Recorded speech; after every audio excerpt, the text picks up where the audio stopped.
이 시간 우리에게 주신 하나님의 말씀은 신약성경 마태복음 13장 31절 32절 말씀입니다. 마태복음 13장 31절부터 32절까지 말씀을 합독하여 읽겠습니다. 시작. 또 비유를 들어 이르시되 천국은 마치 사람이 자기 밭에 갖다 심은 겨자씨 하나 같으니 이는 모든 씨보다 작은 것이로되 자란 후에는 풀보다 커서 나무가 되매 공중의 새들이 와서 그 가지에 깃들이느니라. 아멘. 오늘은 겨자씨의 희망, 이런 제목으로 하나님의 말씀을 증거하겠습니다.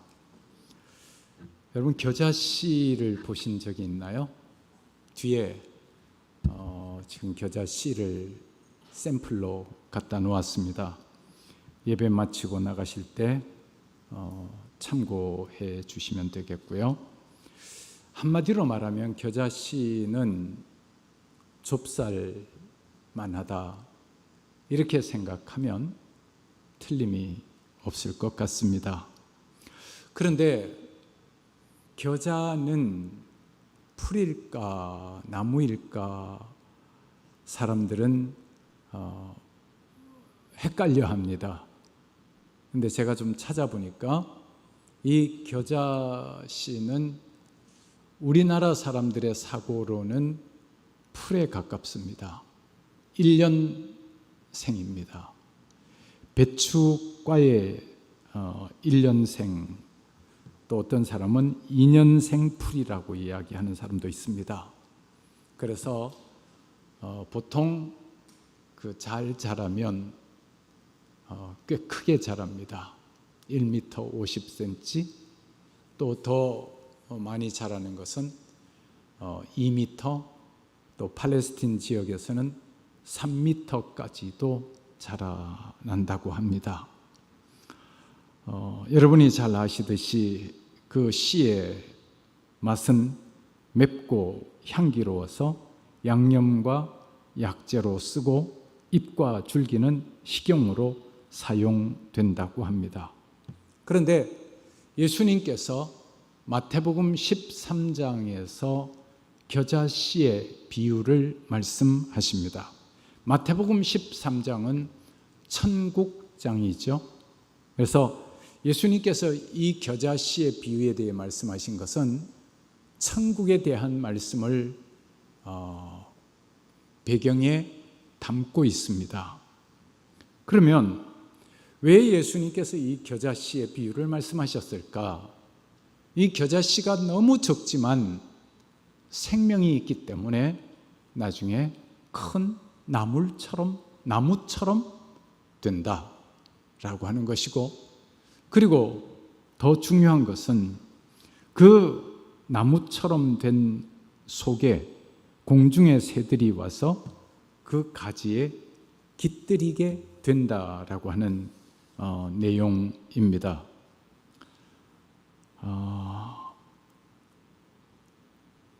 팔레스틴 지역에는 이 겨자 나무가 지천으로 깔려 있습니다.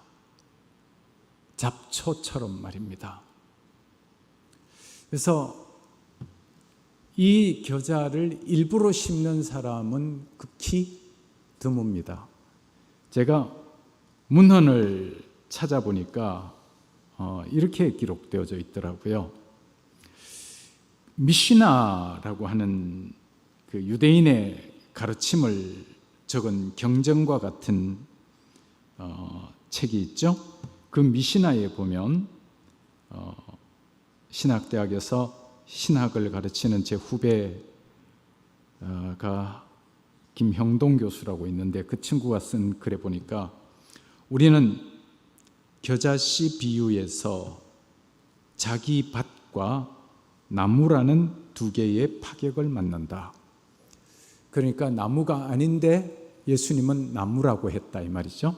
그리고 오늘 여기에 보면 마치 사람이 자기 밭에 갖다 심은 겨자씨 하나를 갖다. 이 겨자씨가 흔하디 흔한 겨자씨인데 밭에 갖다 심는다는 거예요.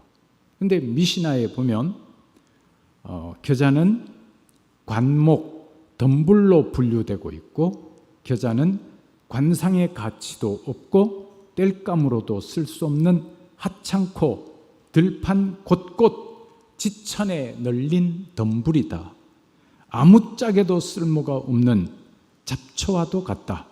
따라서 율법에 의하면 겨자 씨를 밭이나 정원에 심는 것은 금지되었다. 하지만 비유가 말하는 역설은 이런 겨자 씨가 밭에 심겼고 자라서 덤불이 아닌 나무처럼 되었다. 이렇게 김 교수가 기록해 놓았어요. 그래서 제가 이 말씀을 이렇게 지난 한 주간 겨자에 대한 묵상을 참 많이 하면서 하나님께서 이 말씀을 천국장인 마태복음 13장에서 우리에게 주신 의도가 뭘까 가만히 생각하다가 몇 가지 가슴속에 깊은 울림을 느꼈습니다. 뭐냐 그러면 먼저 겨자 씨를 묵상하다 보니까 좁쌀처럼 작은 씨앗인데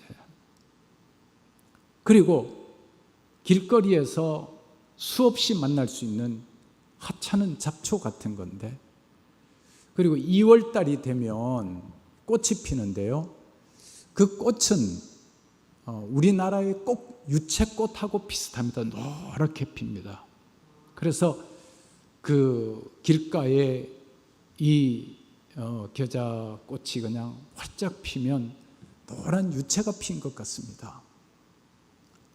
그래서 그 장면을 묵상하면서 전 중요한 몇 가지 은혜를 느낄 수가 있었습니다. 첫째는 겨자 씨에 대해서 묵상하다 보니까 꼭 나 자신 같았습니다. 사람은 누구나 열등감이 있습니다. 많이 배운 사람도 열등감이 있고 소위 말하는 성공한 사람도 열등감이 있고 뭐 의사, 판검사, 변호사, 정치인 어떤 사람도 열등감이 없는 사람은 없습니다. 저는 예전에 어렸을 때 심리학 공부를 한창 할 때는 뭐 공부를 많이 한 사람이나 또 이렇게 잘생긴 사람들이나 이런 사람은 열등감이 없는 줄 알았어요. 근데 공부를 깊이 하면 할수록 또 사람들과의 만남을 만나면 만날수록 열등감이 다 있구나 하는 사실을 깨달았습니다. 제가 오래전에 영락교에서 교역자로 있을 때 그때는 참 신방을 많이 했어요. 하루에 보통 15집에서 많으면 18집까지 신방을 해보았어요. 참 근데 제 책상 바로 맞은편에 있는 친구가 어느 날 신방을 마치고 가방을 책상 위에 탁 던지면서 하는 말이 사람들이 아픔이 없는 사람은 한 사람도 없는 것 같아. 수십 가정, 수백 가정을 신방하면서 느낀 게 겉으로는 다 아무런 문제가 없는 것 같은데 신방을 해서 내면에 들어가 보면 다 아픔들이 있다는 거예요. 그렇죠? 참 이 세상을 사는 사람들이 다 아픔이 있고 상처가 있고 다 열등감이 있고 한다는 말이죠. 그래서 제가 이 말씀을 묵상하면서 무슨 생각을 했는가 하면 제 책상 위에다가 겨자씨 샘플을 두고 보면서 계속 묵상했어요. 묵상하는 가운데 그 겨자씨가 볼품없는 겨자씨가 바로 나 자신 같더라고요.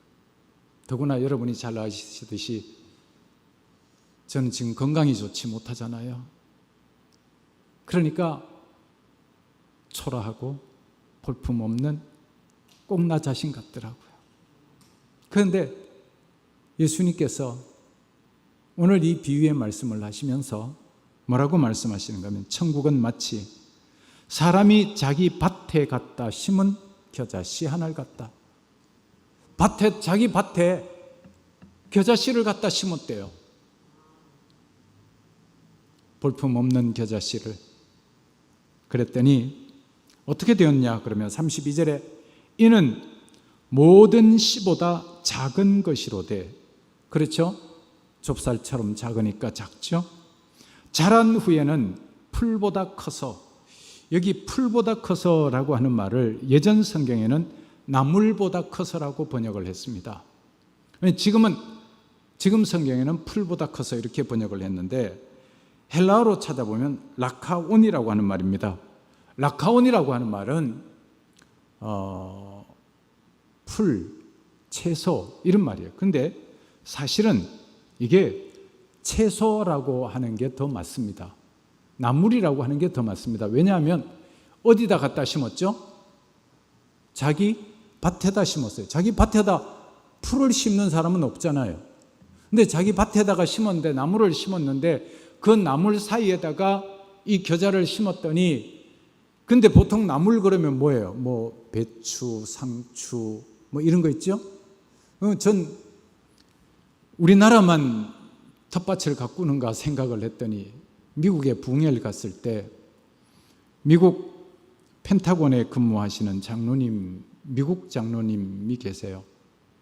그분이 자기 집에 집사람하고 저하고 그 교회 담임 목사님하고 식사 초대를 했어요. 식사 초대를 했는데 그 미국 사람인데 고기를 스테이크를 굽고 또 그 뭐 이렇게 길게 생긴 갑자기 아스파라거스인가 뭔가 그거 하고 그다음에 상추하고 이런 걸, 그래서 제가 아니 이 상추 어디서 났냐 그러니까 목사님 우리 집에 텃밭이 있습니다. 거기에서 기릅니다. 그래서 한국하고 너무 똑같구나 그런 생각. 다른 거는 고기 두께가 이만큼 두꺼웠다는 거. 그리고 그냥 저는 조금 그 미디엄 웰 쪽을 좋아하는데 그냥 피가 툭툭 흐르는 그거를 구워왔던 게 상당히 인상적인라고 생각하는데, 그 텃밭에 가면 나무를 심죠? 채소를 심죠?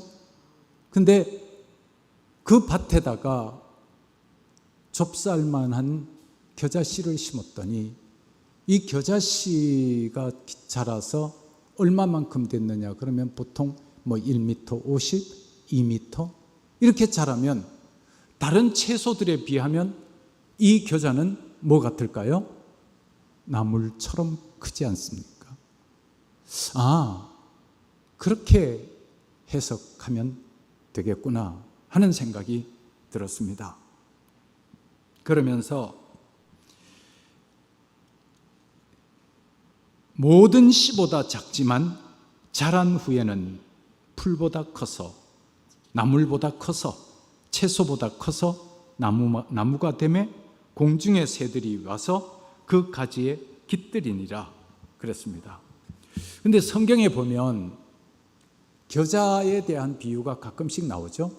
겨자씨만한 믿음만 있으면 이 산을 옮길 수도 있겠다. 또 오늘 이 본문처럼 천국은 마치 사람이 자기 밭에 갖다 심은 겨자씨 같다. 생명력이 있다는 거예요. 생명력이 있고 자란다는 의미요. 그런데 또 한편으로는 제 입장에서는 이렇게 생각했어요.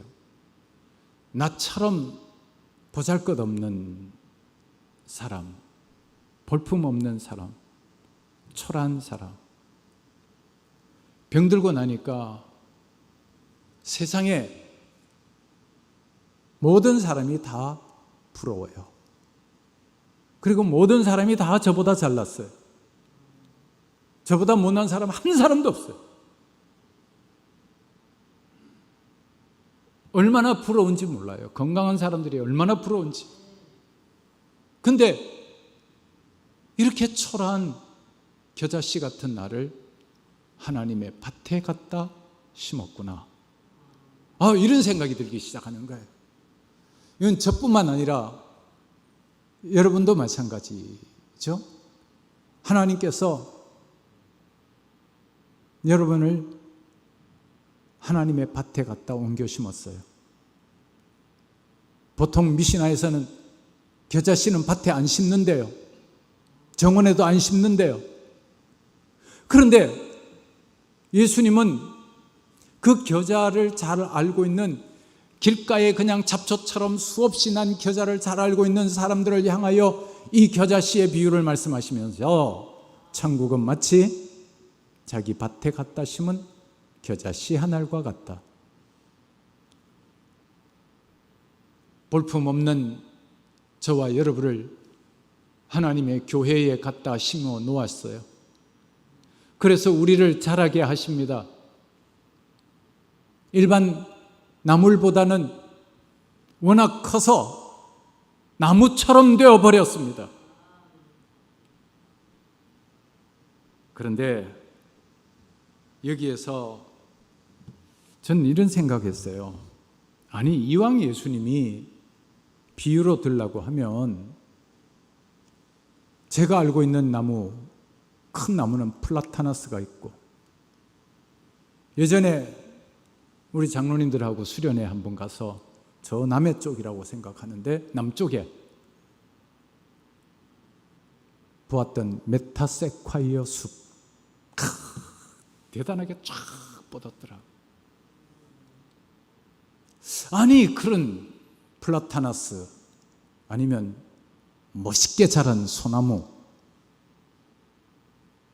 메타세콰이어, 아니, 이런 나무로 비유를 했으면 얼마나 좋았을까요? 그런데 기껏 자라야 1m 50, 2m, 아무리 크게 자라야 3m. 근데 보통 사람들은 이 본문을 어떻게 착각하느냐 그러면 겨자 씨는 적지만 심어 놓으면 큰 나무가 된다 이렇게 생각해요. 그렇지 않아요. 거의 풀에 가까운 거예요. 근데 예수님이 왜 이 겨자 씨에 관한 말씀을 우리에게 하셨을까? 제가 말씀을 깊이 묵상하면서 무슨 생각을 했는가 하면 이런 생각을 했습니다. 그렇게 별로 크지 않고 별로 멋지지도 않고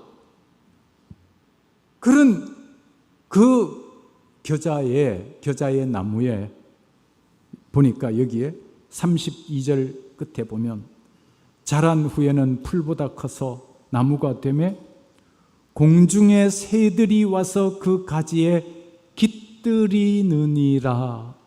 이 말씀이 가슴에 와닿기 시작했어요.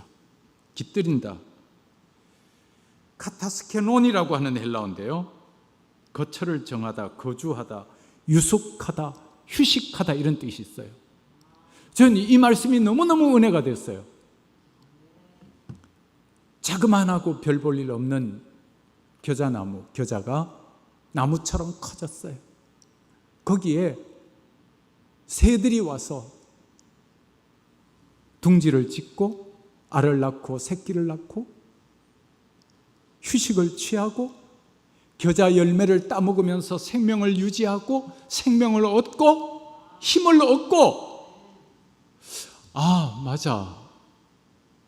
우리 주님께서 이 비유를 말씀하시면서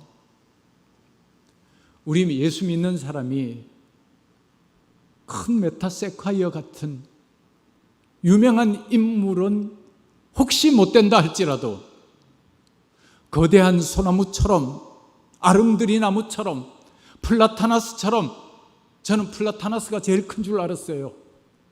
제가 국민학교 다닐 때 우리 학교 운동장에 플라타나스가 얼마나 큰지, 그리고 그 플라타나스에서 떨어지는 그 열매를 가지고 그걸 장난감으로 놀았거든요. 어른이 되어서 일부러 제가 다녔던 그 국민학교를 찾아갔습니다. 아직도 있어요. 플라타나스 나무도 아직 있더라고요. 근데 그때는 그렇게 커 보였던 플라타나스가 지금은 가니까 그냥 그저 그런 나무가 되었더라고요. 제가 컸기 때문이죠. 그래서 제 속에는 멋진 나무 그러면 플라타나스가 생각나요. 그런데 그런 나무는 예수님이 비유로 말씀 안 하시고 1년 있다가 없어지는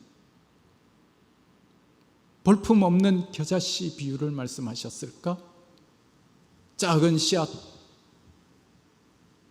보일 듯 말 듯한 작은 씨앗을 심었는데 1m 50, 2m 나무처럼 자라서 거기에 새들이 와서 둥지를 틀고 깃들이고, 이 말씀을 펴놓고 묵상하기 시작했습니다. 그래, 우리 인생을 산다는 게 어쩌면 예수님이 이 겨자나무와 같은 인생을 사시지 않았을까? 예수님은 목수의 아들로 태어나 초라한 모습으로 자라나셨습니다. 성경에 보면 예수님의 이사야서에 보면 예수님을 고운 모양도 풍채도 없다 그래서 그렇게 예수님이 썩 잘생긴 것 같지도 않아요. 사람들 보기에 볼품 없었던 것 같아요. 그런데 얼마나 많은 사람들이 예수님에게 둥지를 틀고 생명을 얻었습니까? 예수님에게 기대어서 힘을 얻었습니까? 예수님에게 나와서 치유함을 받았지 않습니까?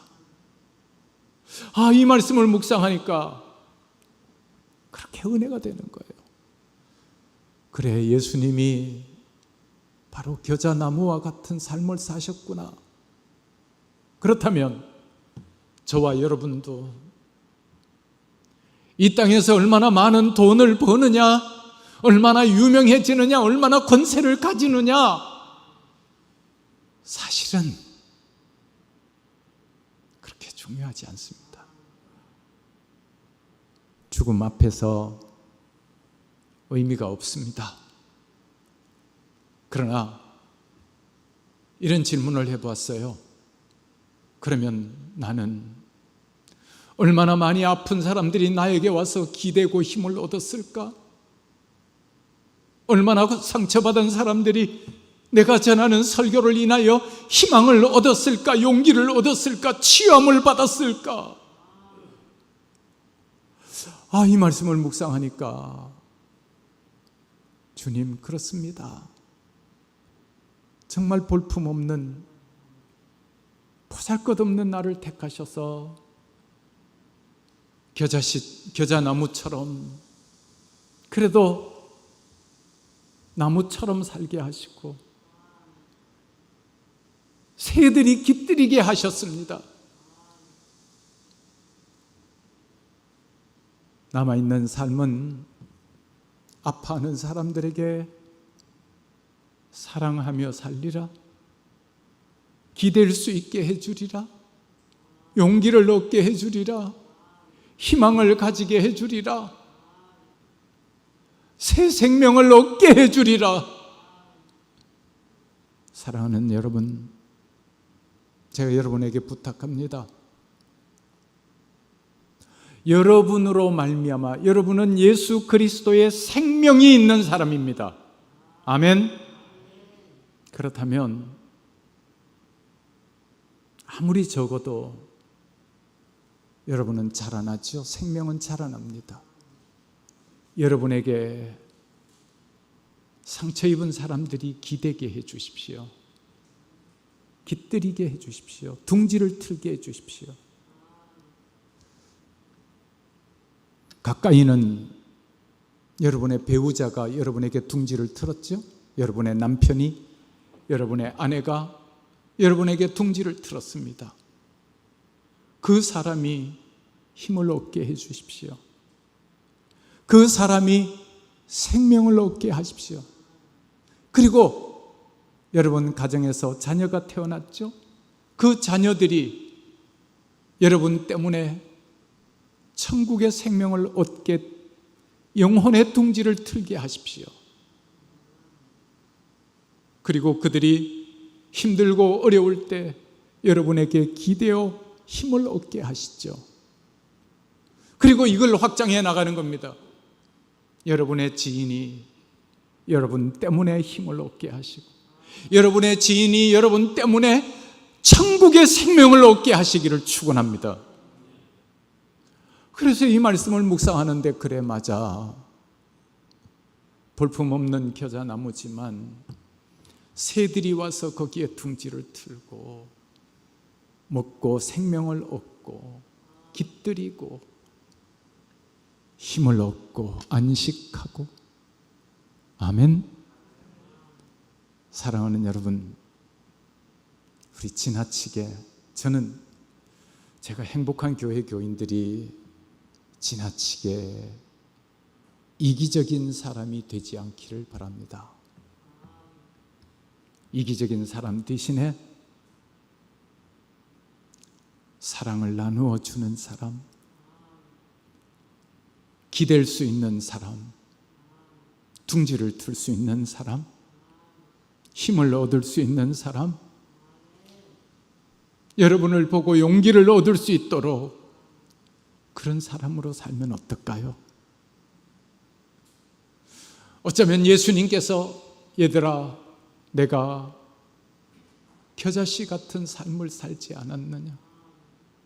내가 사는 삶이 겨자씨가 자라서 겨자나무 같은 삶을 살았어. 그렇다면 너희들도 그렇게 삶을 살지 않을래? 욕심에 매여 사는 삶이 아니고, 명예에 매여 사는 삶도 아니고, 어떤 권력을 지향해 사는 삶도 아니고, 생명 때문에 너희에게 기대서 생명을 얻고 생명이 전파되고 힐링되고 용기를 얻고 힘을 얻고. 사랑하는 성도 여러분, 우리 세상적으로 아주 유명하고 아주 위대한 사람은 못 될 수 있을런지 모릅니다. 그러나 하나님 앞에서 천국의 생명을 가진 자들이라면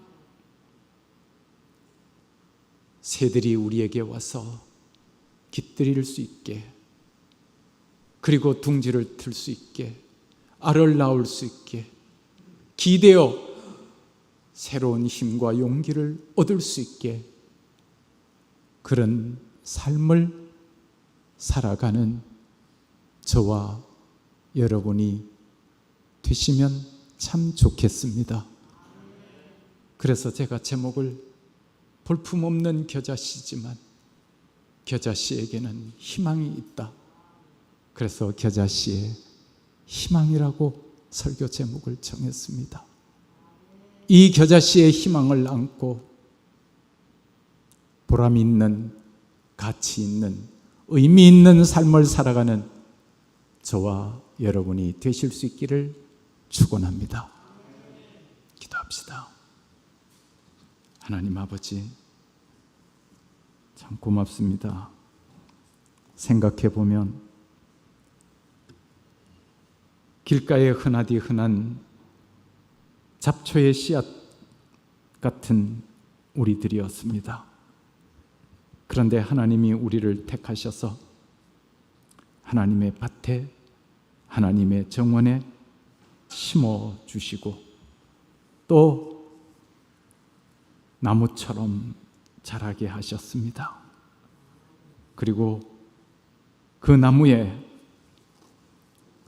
공중의 새들이 와서 둥지를 만들고 깃들이고 쉬고 생명을 얻게 만드셨습니다. 하나님 아버지, 저희들 한 사람 한 사람의 모습과 같습니다. 우리 행복한 교회 교인 한 사람 한 사람이 행복을 나누게 하시고 천국의 생명을 나누게 하시고 삶에 지친 자들에게 희망과 용기와 힐링을 주는 자들이 되게 하여 주시옵소서. 아니, 먼저 예수님에게 와서 생명을 얻고 천국의 소망을 가지고 힐링 받고 그것을 또 다른 사람에게 나누어 주는 저들이 다 되게 하여 주시옵소서. 주 예수 그리스도의 이름으로 기도드리옵나이다. 아멘. 다시 자리에서 일어나셔서 찬송가 419장 1절과 3절 찬송하신 후에 담임 목사님께서 축도해 주시겠습니다.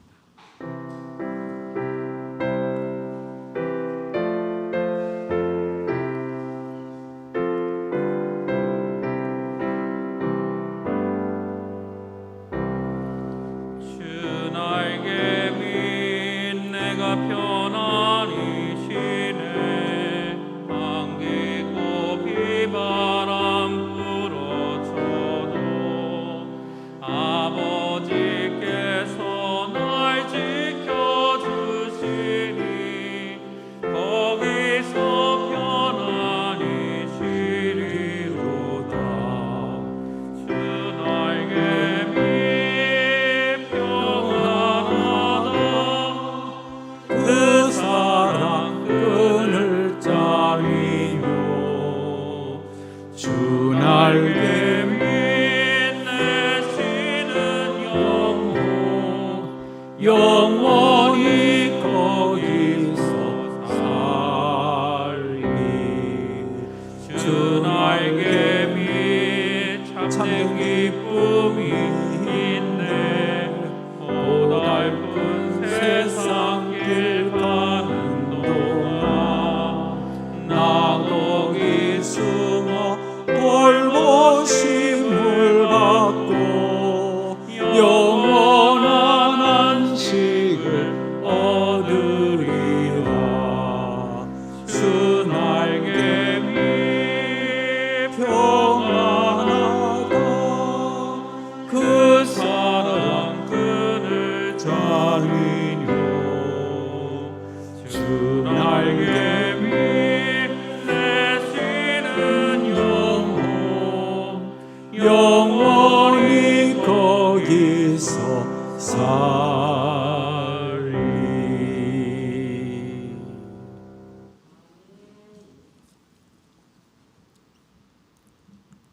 예수님은 얼마나 큰 사람이 되느냐, 얼마나 유명한 사람이 되느냐 보다는 생명이 있는 사람인가를 물으신 것 같습니다. 아무리 볼품 없어도 생명이 있으면 자라고 나무처럼 되고 새들이 깃들인다고 했습니다. 우리는 예수 그리스도의 생명을 가진 자들입니다. 비록 볼품 없는 것처럼 보여도 말입니다. 하나님의 밭에 심겨졌습니다. 채소보다는 비교할 수 없이 크게 됩니다. 그리고 새들이 깃들일 수 있게 합시다. 다른 사람들이 우리로 말미암아 힘을 얻게 하시고 다른 사람이 우리로 말미암아 생명을 얻게 합시다.